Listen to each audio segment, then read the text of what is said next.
Estamos en este viaje de cruzar y atravesar todo el Evangelio de Lucas. Ya vamos en el capítulo 16, así que abre ahí tu Biblia en Lucas 16. Si no trajiste Biblia, puedes levantar tu mano y te pueden prestar una por esta tarde.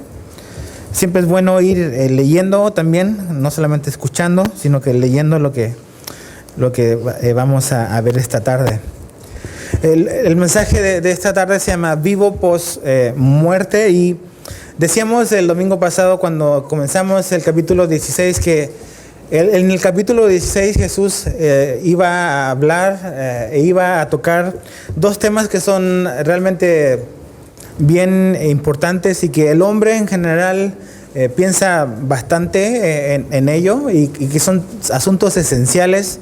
Y el primero era el asunto de las riquezas, el asunto de cómo realmente Jesús nos llama y nos mueve de dejar de pensar de acuerdo a lo que quizás creemos y hemos aprendido y empezar a ver las cosas materiales también con la perspectiva de la eternidad y de acuerdo a lo que Jesús nos decía ahí, que finalmente era que teníamos que aprovechar la oportunidad que Él nos daba en esta vida de usar los recursos y las oportunidades que Él nos da con el propósito de invertir y ganar gente para la eternidad, ganar gente para el reino de Dios. Y Jesús le estaba hablando a los discípulos eso.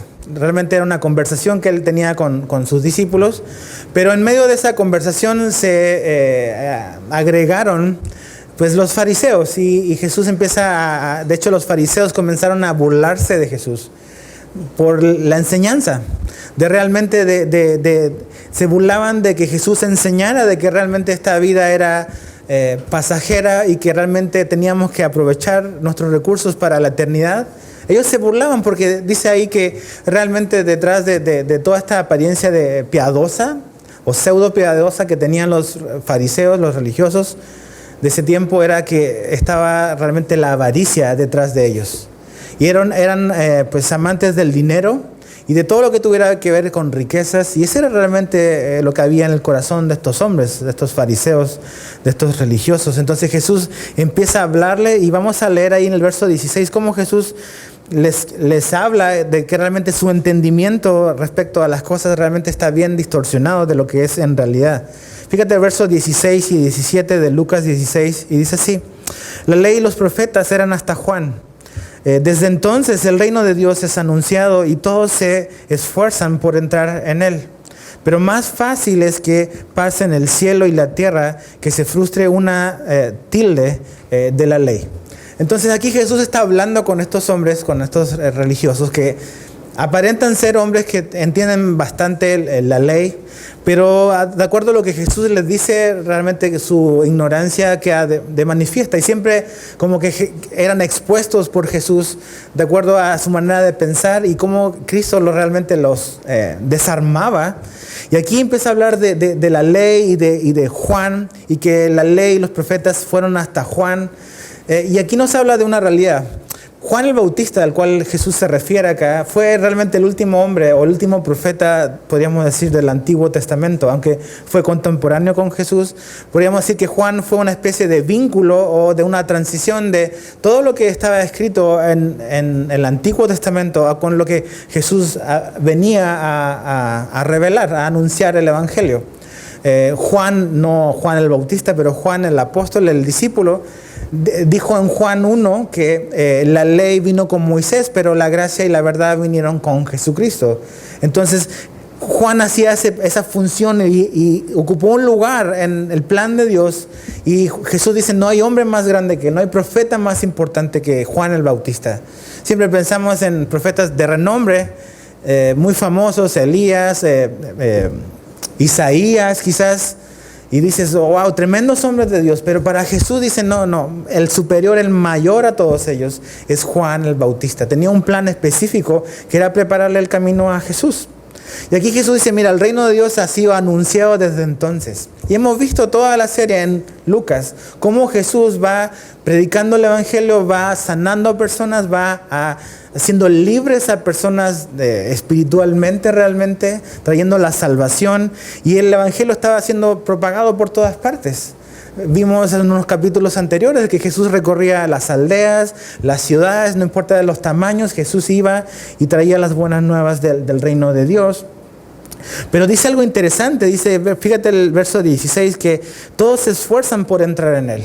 Y lo que eso quiere decir es que la traducción podría ser algo así como que cada uno se abre paso a la fuerza en el reino de Dios. ¿Y por qué? Porque había mucho alboroto realmente. O sea, lo que Jesús estaba haciendo era algo que estaba llamando mucho la atención de mucha gente. ¿Se acuerdan en el capítulo anterior cuando él estaba con los publicanos y los pecadores y llegan los fariseos y por eso Jesús da la historia del hijo pródigo? Pero realmente mucha gente estaba interesada en el evangelio de Jesús, en las buenas nuevas. Jesús era muy diferente a todo lo que se había visto hasta ese momento. Es Dios hecho hombre. Colosenses dice que Jesús es la imagen visible del Dios invisible. Y la gente veía a Jesús y se amontonaba y quería saber. Pero Jesús menciona algo interesante, habla de la ley, que ni una tilde de la ley se va a mover. ¿Qué está diciendo Jesús? ¿Con quién está hablando? Está hablando con religiosos que aparentemente conocen la ley de Moisés. Y a veces nosotros como cristianos del Nuevo Testamento, después de la cruz, después de Jesús, decimos, bueno, a ver, ¿dónde estamos nosotros? ¿Dónde encajamos nosotros con esto de el Antiguo Testamento, con el Nuevo Testamento? ¿Qué onda con la ley de Moisés? ¿Dónde estamos parados? Y aquí Jesús dice que ni una tilde se va a mover de la ley. Jesús no vino a darle carpetazo a eso. ¿En qué sentido? Porque a veces decimos, no, eso es antiguo, eso no sirve. La ley, podríamos decir que la ley de Dios nos refleja un estándar. Cuando Dios le reveló su ley a Moisés, y tú ves los 10 mandamientos, por ejemplo, te das cuenta de que realmente ahí está de manifiesto la santidad de Dios. ¿Quién es Dios? Es perfecto, es justo, no hay pecado en él, no hay nada que sea como que sombra, y lo ves así brillando en su carácter, en su santidad. Y segundo, te das cuenta que nosotros no somos así, ¿ves? O sea, la ley tenía un propósito, y Pablo dice en el libro de Gálatas que es como que llevarnos y mostrarnos nuestra condición. Es como alguien que es como un espejo. Es como un espejo que cuando te ves realmente empiezas a notar lo que hay en ti, lo que hay en tu rostro, lo que hay en tu cuerpo, porque te muestra nada más una realidad. La Biblia, Pablo dice en Gálatas que la ley no tiene el poder para cambiarnos. Es tan importante. De hecho, después de Lucas vamos a estudiar el libro de Gálatas. Y ahí dice que la ley no tiene el poder para vivificar, que es el evangelio el que tiene el poder para vivificar. Entonces la ley cumple un propósito, que nos revela el estándar perfecto de Dios en nuestra vida pecaminosa, pero nos apunta hacia un lugar. Y nos apunta a Jesús, porque te das cuenta de que no cumples con el estándar de Dios. ¿Y quién nos puede ayudar? ¿Quién nos va a sacar de esta situación de separación de Dios? Pues es Jesús. Entonces ahora, en la época cristiana de nosotros, la ley sigue cumpliendo ese estándar, nos muestra la perfección de Dios, pero ya no nos relacionamos con Dios a través de lo que la ley dice. Sí, la ley es buena y cumple su propósito y vemos a Dios santo, pero ya no nos relacionamos a la ley a través de sacrificios de animales, a través de rituales, sino que nos relacionamos con Dios a través de Jesucristo. Jesús finalmente es el sacrificio perfecto en la cruz. Y a través de su obra perfecta, completa, total en la cruz, cada uno de nosotros podemos tener acceso a Dios si venimos a través de Él por medio de la fe. Entonces, ahí es donde estamos parados realmente nosotros. Ahora, nos revela nuestra culpa y todo eso. Entonces Jesús le está diciendo, ustedes piensan que tienen claras las cosas, realmente no tienen muy claras las cosas. Y les demuestra un botón de que han manoseado, han diluido la ley de Dios en un tema bien puntual. Y fíjate que es el verso 18. Es el asunto del divorcio. Dice, todo el que repudia a su mujer y se casa con otra, adultera. Y el que se casa con la repudiada del marido, adultera. Ahora, Jesús enseñó en el Sermón del Monte, lo puedes leer, Mateo 5 al 7, enseña sobre el divorcio ahí. Esta no es una enseñanza de Jesús. Aquí Jesús no está enseñando sobre el divorcio. Lo está poniendo como un ejemplo de su mal uso que hacían los fariseos de la ley, que no entendían realmente lo que la ley de Dios quería decir. ¿Y en qué no lo entendían? ¿Cuál era la costumbre de los fariseos en el tiempo de Jesús? Ellos habían abaratado realmente esto del matrimonio y del divorcio. Hay libros y hay registros que hablan de que ciertos fariseos se casaron como 30 veces o se divorciaron un montón de veces así. ¿Por qué? Porque realmente ellos manipulaban esto a su conveniencia. Entonces eso demostraba realmente que no tenían el conocimiento que decían tener, que no conocían el corazón de Dios. El matrimonio es sagrado para Dios. El matrimonio es como una representación de la relación entre Cristo y la iglesia. Entonces la Biblia comienza con un matrimonio, Adán y Eva, y termina con un matrimonio, Jesús y su iglesia, su novia. Pero ellos no entendían, no habían comprendido y realmente habían abaratado esto. Y Jesús les muestra así un botón. Mira, ¿saben? Realmente no entienden nada y ahí hay una muestra que no entienden realmente la ley. El divorcio, ustedes se casan y ¿por qué se casaban con otras mujeres más jóvenes? Porque, pues no sé, no les gustaba cómo los atendían. Si un fariseo o un hombre en esa época se levantaba de mala gana y su esposa no le hacía el desayuno como el hombre quería, ese hombre podía divorciarse de esa mujer. La mujer no se podía divorciar del hombre, era el hombre el que se daba el divorcio. Entonces, a ese extremo de absurdo, realmente habían llevado estos hombres el asunto del matrimonio y del divorcio. Y por eso Jesús les dice, ustedes aplican el divorcio vía rápida y no conocen cuál es el corazón de Dios. Ahí una muestra un botón. Ahora, ¿cuál es la mentalidad de estos religiosos? Porque la historia del domingo pasado está relacionada con esto. Los hombres a los cuales Jesús le está hablando ya no son sus discípulos, le está hablando a fariseos. ¿Y cuál es la mentalidad? ¿Cuál es la teología que ellos tenían respecto a la vida? Ellos pensaban de que la prosperidad, que la salud, que la influencia, que el éxito terrenal era una señal de aprobación de Dios. ¿Te suena familiar eso? Muchas iglesias lo enseñan hoy en día. Que Dios te quiere prosperar, que Dios te quiere hacer rico, que Dios te quiere dar todo esto. Eres hijo de un gran rey, y sí lo somos, pero ¿han manoseado eso? Y entonces si te va bien, significa que Dios está muy contento contigo y te está bendiciendo materialmente. Esa era la misma teología que tenían estos hombres. ¿Te das cuenta que la prosperidad no tiene nada nuevo? Existe hace 2000 años. La practicaban, la enseñaban los fariseos. Dice más adelante en este capítulo 16 que eran avaros, que eran amantes del dinero y de todo lo material.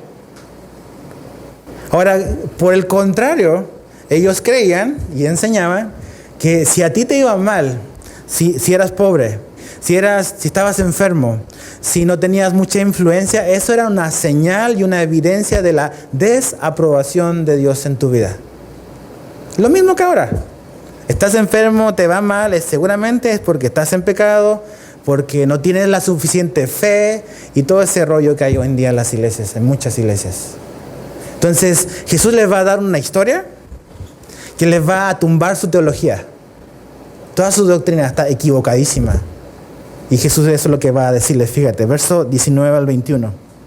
Había un hombre rico que se vestía de púrpura y de lino fino y hacía cada día banquete con esplendidez.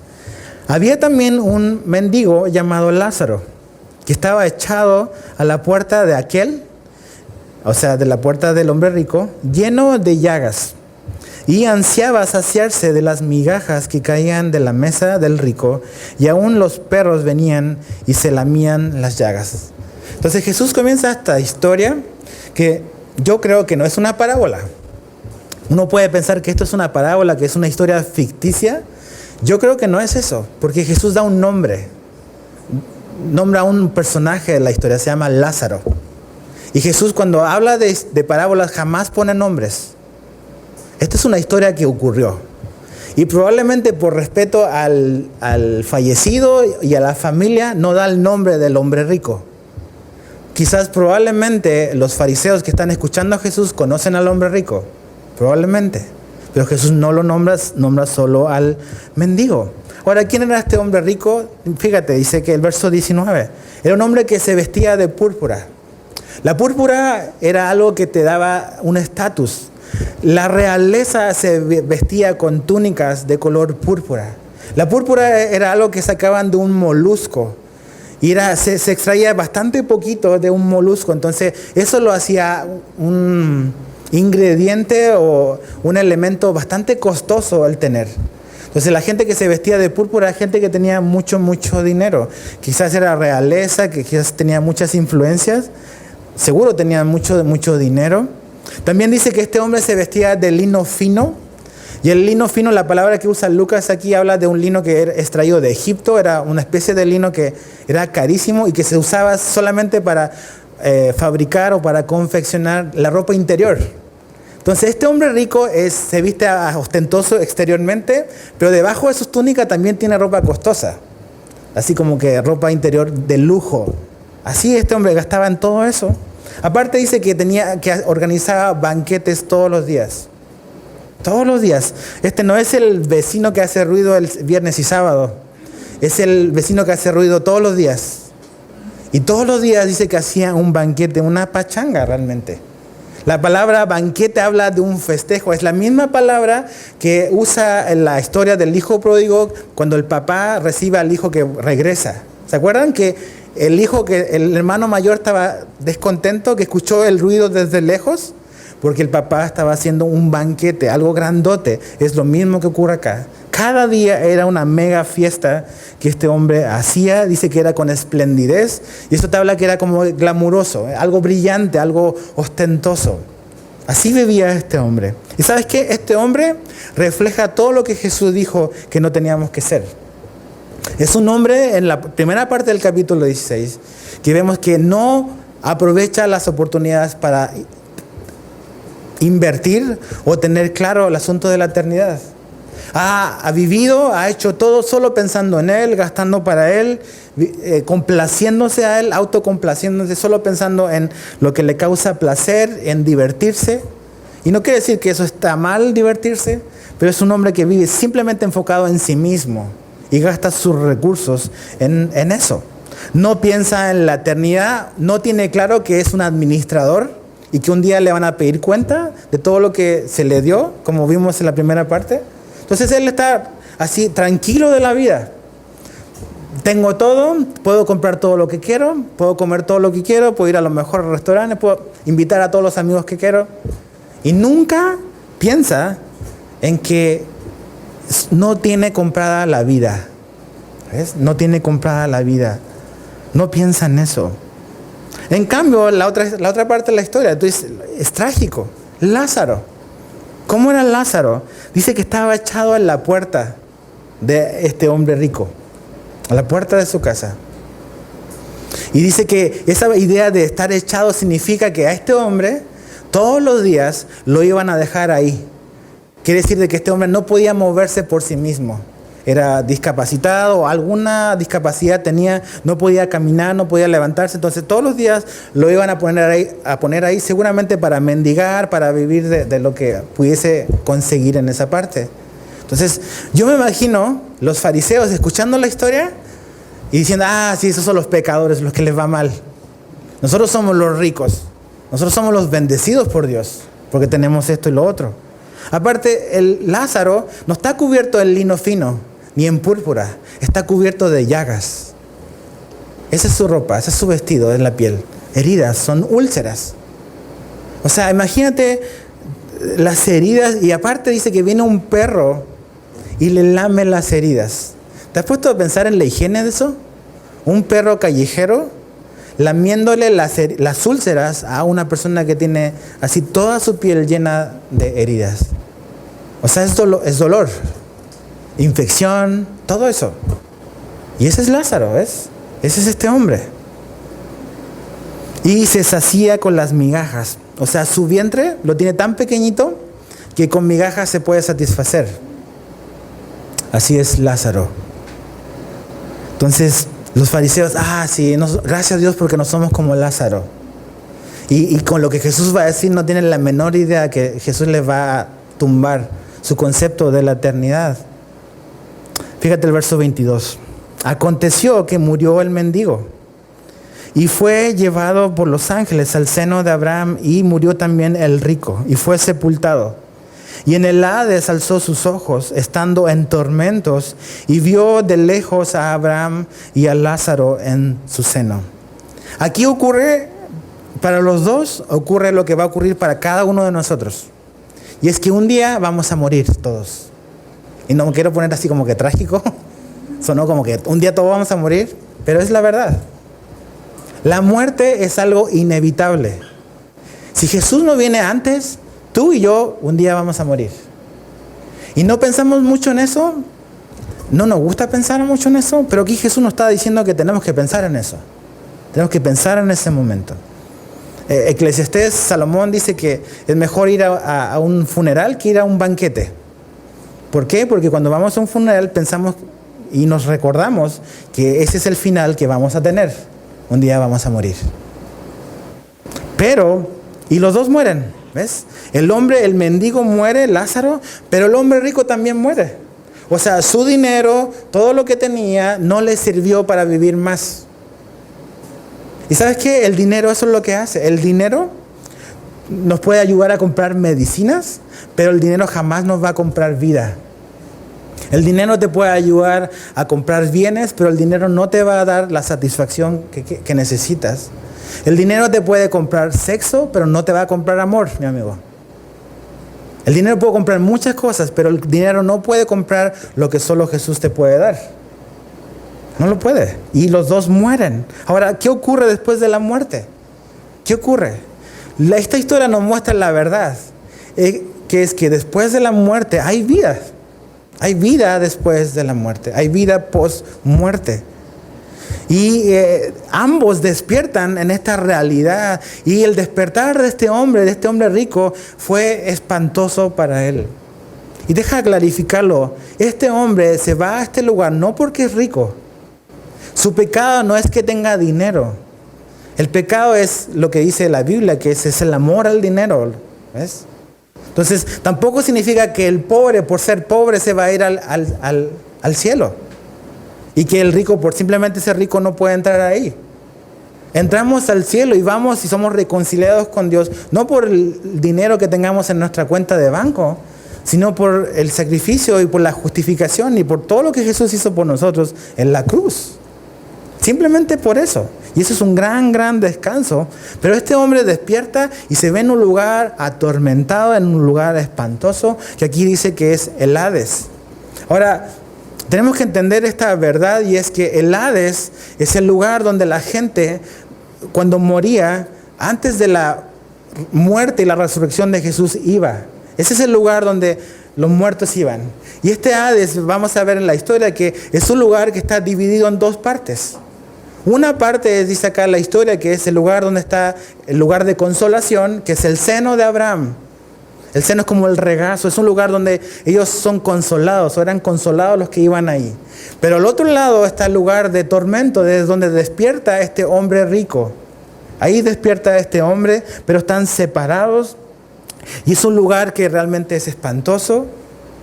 Ahora, la Biblia nos dice de que ese lugar existió, el seno de Abraham existió en el mismo compartimento, pero dividido, por decirlo de alguna manera, hasta que Jesús resucitó.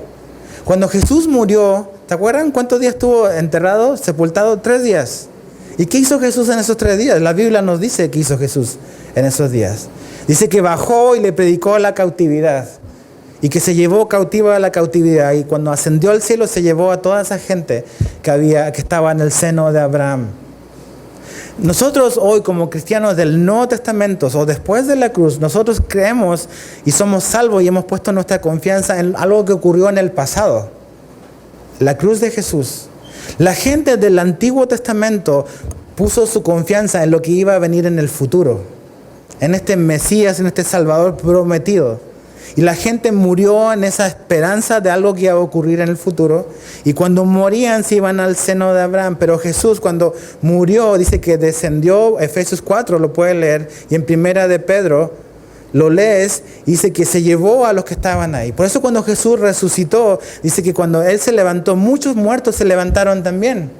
Porque Jesús dio el banderazo de inicio de la resurrección. Y se los llevó a todos aquellos que habían muerto en fe. Jesús les fue a predicar a esos. Es increíble. O sea, Jesús bajó al Hades y les predicó a ellos. Y se los llevó. Pero eso todavía no ha ocurrido aquí. ¿Ves? Entonces, esto es algo que está ocurriendo y que es real. Entonces, este hombre rico está en un lugar y Lázaro está al lado, al frente, y hay como que se puede ver a lo lejos, increíble, pero no hay manera de acercarse. Fíjate el verso 24 al 26. Dice, entonces él, o sea, el hombre rico, dando voces, dijo, Padre Abraham, ten misericordia de mí y envía a Lázaro para que moje la punta de su dedo en agua y refresque mi lengua, porque estoy atormentado en esta llama. Pero Abraham le dijo, hijo, acuérdate de que recibiste tus bienes en tu vida y Lázaro también males, pero ahora este es consolado aquí y tú atormentado. Además de todo esto, una gran cima está puesta entre nosotros y vosotros, de manera que los que quisieren pasar de aquí a vosotros no pueden, ni de allá para acá. Entonces, el hombre rico tiene una petición y le va a hacer 3 peticiones, el hombre rico a Abraham. La primera está acá. Primero dice que grita pidiendo misericordia. Es un despertar espantoso para él, estar en ese lugar. Y fíjate, dice que está atormentado por llamas, por llama. Es un lugar de tormento y te das cuenta de algo bien, bien importante. A veces podemos pensar o podemos oír y quizás tenemos esta idea de que la muerte significa el final, de que la muerte significa dejar de existir, como que ya mi vida se pierde y se hace uno con el universo y como que ya desaparecimos. Y no es así. Aquí te das cuenta que el lugar de condenación, el lugar de castigo, o más bien el lugar de aquellos que no mueren en fe en Jesús, es un lugar donde la gente está plenamente consciente, porque dice que tenía sed. Eso te habla de que sus sentidos están funcionando, que tiene sed, necesita agua. No es un lugar que simplemente estoy separado de Dios por la eternidad y no siento nada y pues es esperar. ¿Esperar qué? O sea, es un lugar donde estás sintiendo, estás percibiendo todo lo que está ocurriendo. Tienes sed, tienes dolor, tienes remordimiento, tienes todo esto que aquí vemos en este hombre. Y este hombre es reprendido en realidad por Abraham porque le dice, oye, ¿qué onda contigo? Toda tu vida tuviste un montón de bienes, tuviste todo lo que quisiste. ¿Y qué hiciste con ellos? Nunca pensaste en la eternidad. Nunca pensaste en realmente que la vida era limitada, que la vida era temporal y que realmente lo que importaba y lo que realmente había que vivir era por lo que viene después de esta vida. Y en cambio ves a Lázaro y dice, pues su vida fue terrible, pero es ¿dónde está ahora? ¿Ves? Entonces lo que tenemos que pensar es esto. A veces vivimos solamente enfocados en lo que tenemos en esta vida, en acumular, en tener y simplemente enfocados en lograr algo. Pero aquí Jesús nos dice que tenemos que mirar más allá de esta vida, porque esta vida es totalmente temporal. Y la eternidad debe de afectar mi vida terrenal. Las decisiones que yo tomo, que tú tomas. La verdad de la eternidad debe de afectar tu matrimonio, debe de afectar tu relación con tus hijos, debe de afectar la manera en que administras los recursos que Dios te ha dado, debe afectar todo. Pero este hombre jamás pensó en eso, no quiso pensar en eso. Y ahora es un amargo despertar para él. Plenamente consciente, lleno de dolor, atemorizado, con sed, porque está consciente de lo que está ocurriendo. Pero este hombre vivió una vida enfocada en lo terrenal. Le dice, tú en tu vida terrenal tuviste todo esto, jamás pensaste en lo que venía después. En cambio, Lázaro no tuvo nada en esta vida, pero su confianza lo salvó, su confianza en Dios lo salvó. ¿Ves? Nuestras posesiones no nos van a salvar. Si Dios te bendice con lo que te ha dado, recuerda, Dios te lo ha dado para que lo cuides y lo administres nada más. No te pertenece, no me pertenece a mí. Y lo único que te puedes llevar al otro lado es tu fe en Jesús. Nada más que eso. Nada más que eso. Pero, fíjate el verso 26, lo que dice. Dice, además de todo esto, una gran cima está puesta entre nosotros y vosotros. No pueden pasar ni de aquí para allá, ni de allá para acá. ¿Eso qué quiere decir? De que post muerte, el destino no se puede cambiar. La destinación no se puede cambiar post muerte. Y yo no sé qué trasfondo tengas, si quizás tienes trasfondo católico romano, pero el purgatorio no existe. El purgatorio no existe. Eso de que me voy a un lugar intermedio y dependiendo de las oraciones de los demás puede cambiar mi destino, eso no es real. Eso no está en la Biblia. Por eso es tan importante lo que tú y yo decidimos a este lado de la eternidad. No hay manera de comunicación, no es que tírame una soga, me voy para el otro lado, ayúdame, no hay nada. Estás bien lejos y es imposible cruzar. Ninguna oración te va a sacar de ahí. O sea, post muerte no hay cambio de destino. Por eso es tan importante la decisión que yo tomo en esta vida. Este hombre rico pensó solo en comamos, bebamos, mañana moriremos. Y no pensó en lo que mañana al morir iba a enfrentar. Y Jesús nos quiere hacer pensar de esto. Fíjate el verso 27. Dice, entonces le dijo, la segunda petición. Te ruego pues, Padre, que le envíes a la casa de mi padre. Porque tengo 5 hermanos para que les testifique, a fin de que no vengan ellos también a este lugar de tormento. Y Abraham le dijo a Moisés y a los profetas tienen, óiganlos. ¿Cuál es la petición número 2? Manda a Lázaro que vaya y le hable a mi familia. Tengo 5 hermanos y no conocen la verdad. Tengo 5 hermanos. Ve y por favor dile a Lázaro. Ahora sí le sirve Lázaro, ¿verdad? Ahora sí está pensando en Lázaro. Cuando ya no puede hacer nada Lázaro, ni Abraham tampoco. Dice, ve y por favor que vaya y les testifique. Esa palabra, testificar. Lo que usamos nosotros, vamos a testificar de Jesús, vamos a compartir de nuestra fe. ¿Te das cuenta que el rico sabe lo que su familia necesita? Quizás en vida le dio todo el dinero, le dio comida, le dio lujos, le dio viajes, le dio un montón de cosas, pero no le dio lo que necesitaban, que era la esperanza de Jesús. ¿Ves? Qué bueno que Dios te haya prosperado y si quieres bendecir a tu familia con cosas así, hazlo. Pero el mejor legado, lo mejor que puedes hacer por tu familia es hablarles de Jesús. Es lo que los va a salvar. Todo lo material se queda, se pierde, se echa a perder, pero la esperanza en Cristo no se corrompe. Jesús no se echa a perder. Él está siempre vigente, siempre disponible, siempre ahí para salvar. Y te das cuenta que realmente hay una urgencia, no quiere que su familia se pierda. No quiere que su familia se pierda. Este hombre, como muchas almas en el infierno, quizás, probablemente, por lo que vemos acá, tienen más amor por el perdido que muchos de los que estamos vivos hoy. Hay más amor por el perdido en este hombre que los que están arriba, nosotros, los que estamos vivos. ¿Por qué? Porque no quiere que vengan donde está Él.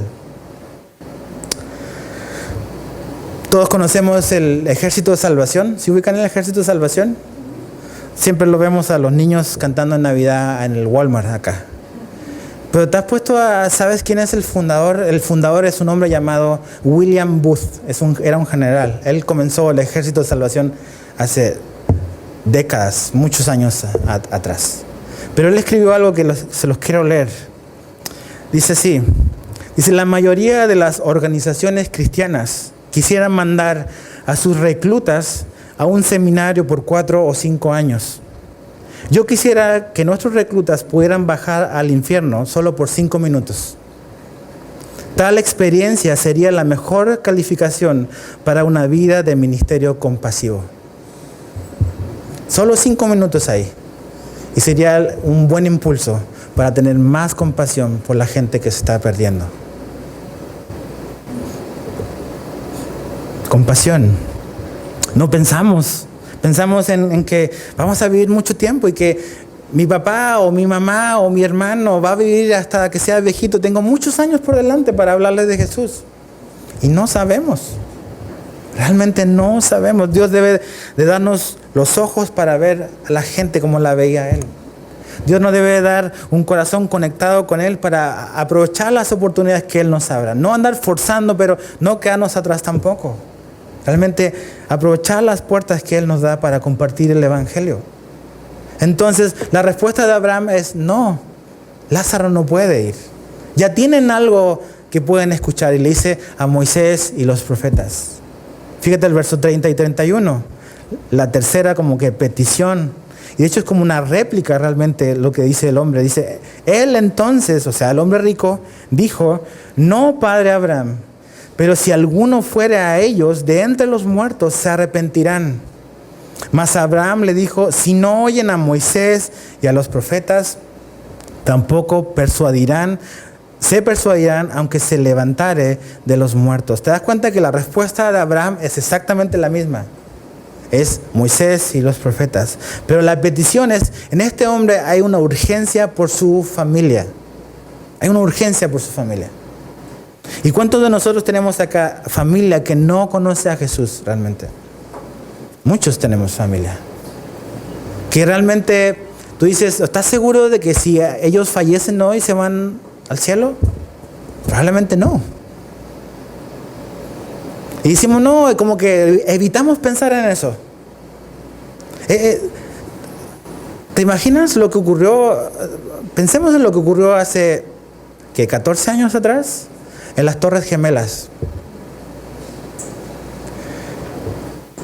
Toda la gente que murió ese día que se derrumbaron las torres.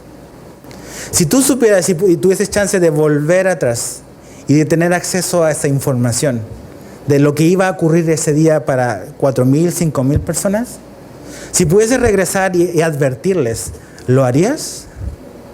Sí, yo creo que sí.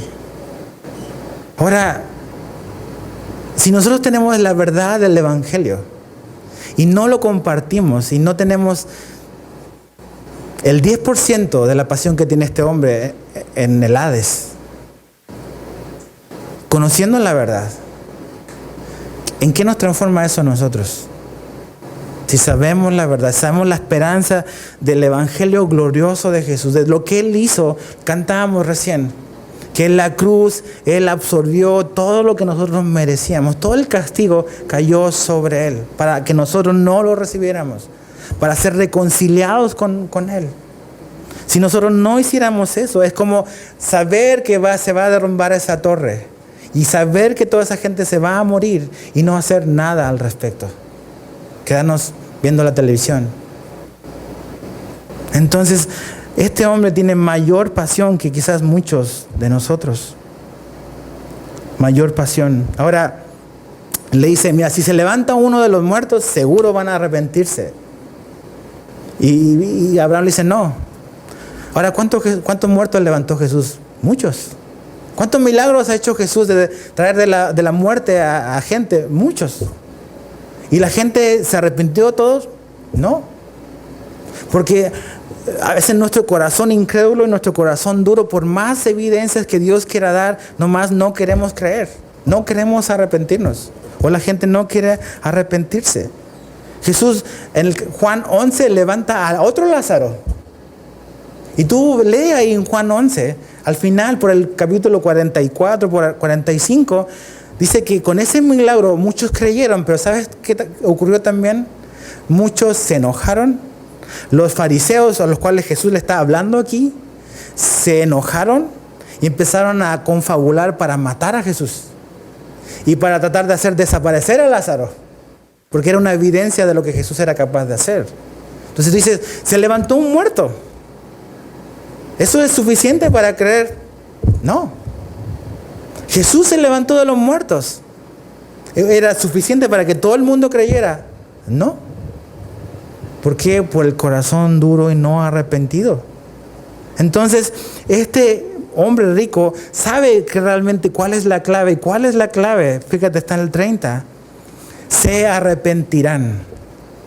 Él sabe que lo que va a determinar la salvación para su familia es arrepentimiento. Arrepentimiento. Entonces, hoy en día decimos, Jesús te ama. Y sí, Jesús nos ama. Pero eso es la mitad de la historia, mi amigo. Jesús nos salva. ¿De qué? ¿Por qué alguien tendría que decir yo necesito a Jesús si no le mostramos lo que ocurre sin Jesús? Entonces este hombre dice, se arrepienten, y eso es lo que debe de ocurrir. Juan el Bautista predicaba el arrepentimiento.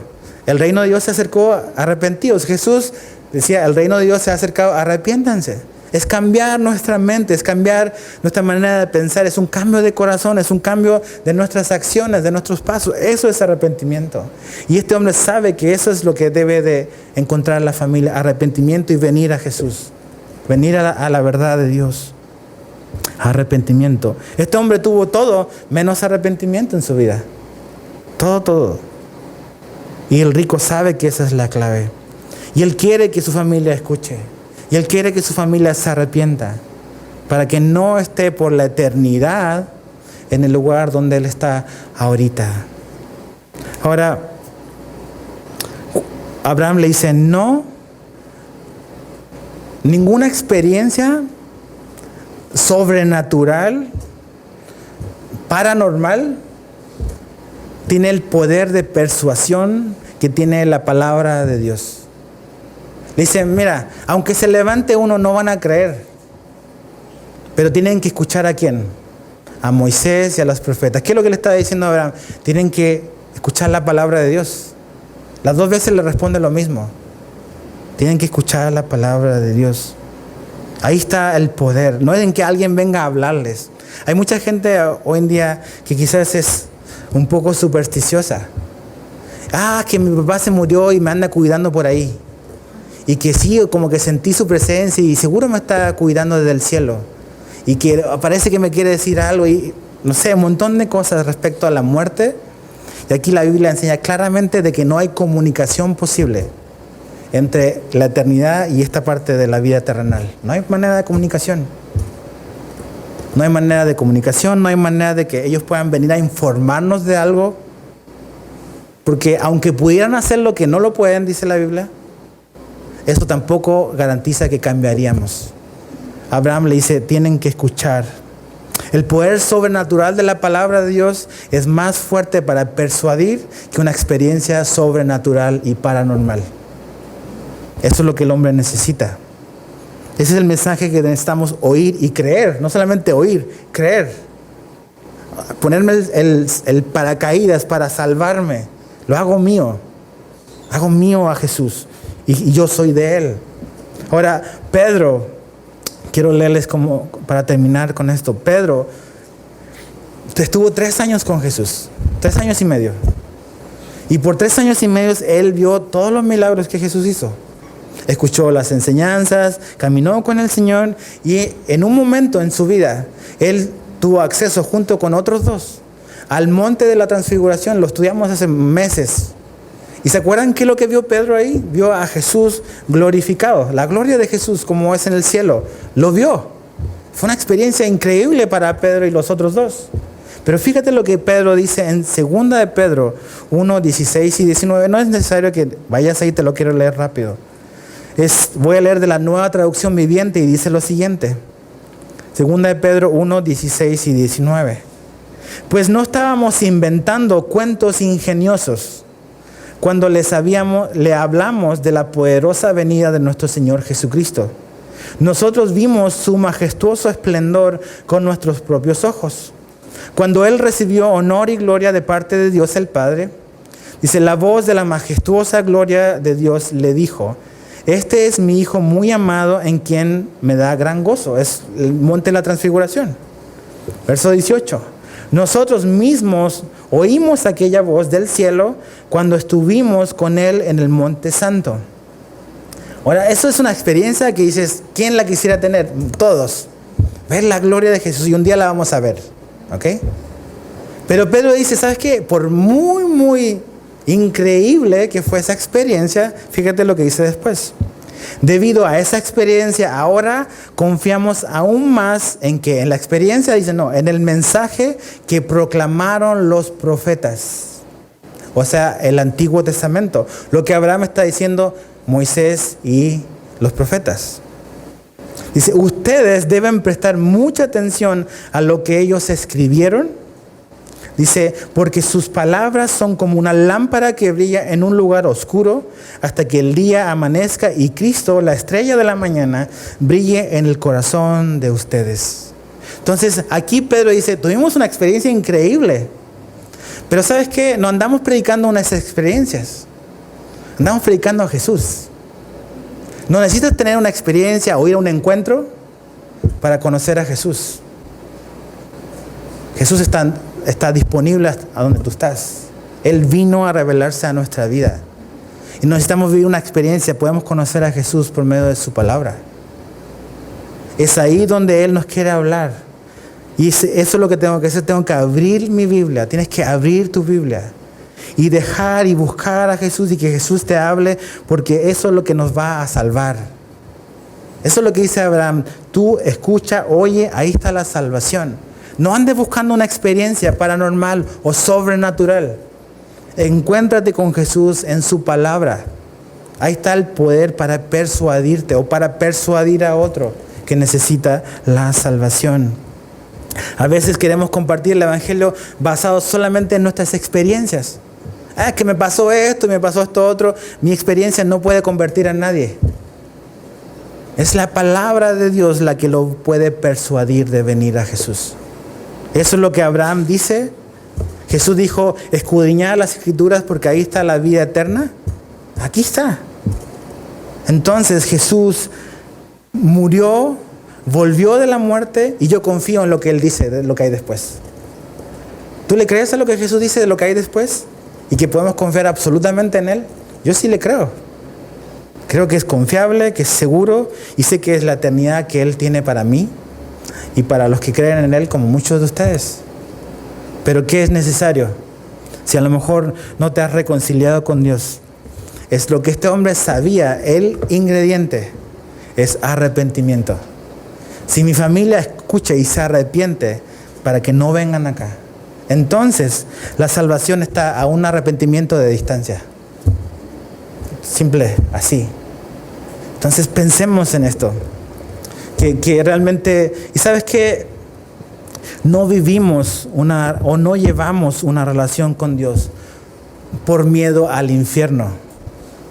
Llevamos una relación con Dios porque Él nos amó y porque nosotros le amamos. Pero está esta parte que es parte del Evangelio. Evangelios son buenas noticias. ¿Y cómo puedes saber que hay buenas noticias si no sabes cuáles son las malas? Por eso, porque esto está espantoso. Horrible es que esto o Él, Jesús, es tan bueno. Porque nosotros merecíamos esto por nuestro pecado. Pero Él nos ofrece esto por su gracia. Y por poner nuestra fe y nuestra confianza en Él. Y esto que Él nos da, Jesús lo quiere para todo el mundo.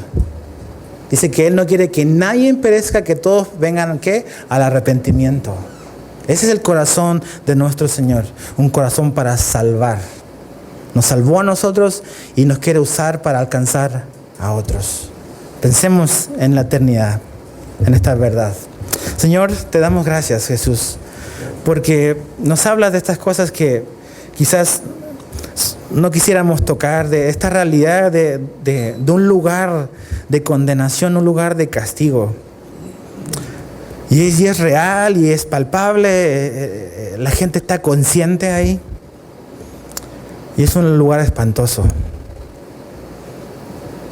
Y realmente no queremos eso para nosotros ni para nadie, realmente.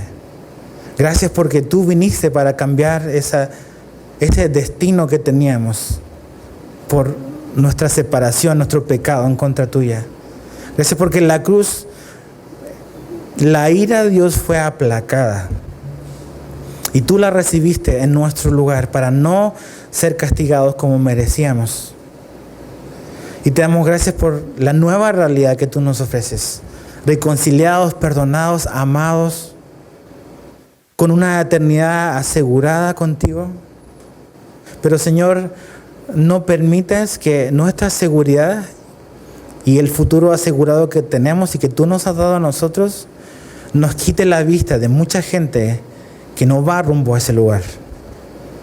Entonces danos, no sé, el 10% de quizás la pasión y la determinación que tenía este hombre, de no querer ver a su familia perdida como él. Danos tu corazón mejor, tu corazón por el perdido, dánoslo y ayúdanos a ver a la gente así, como ovejas que no tienen pastor, que necesitan al buen pastor que es Jesús en sus vidas.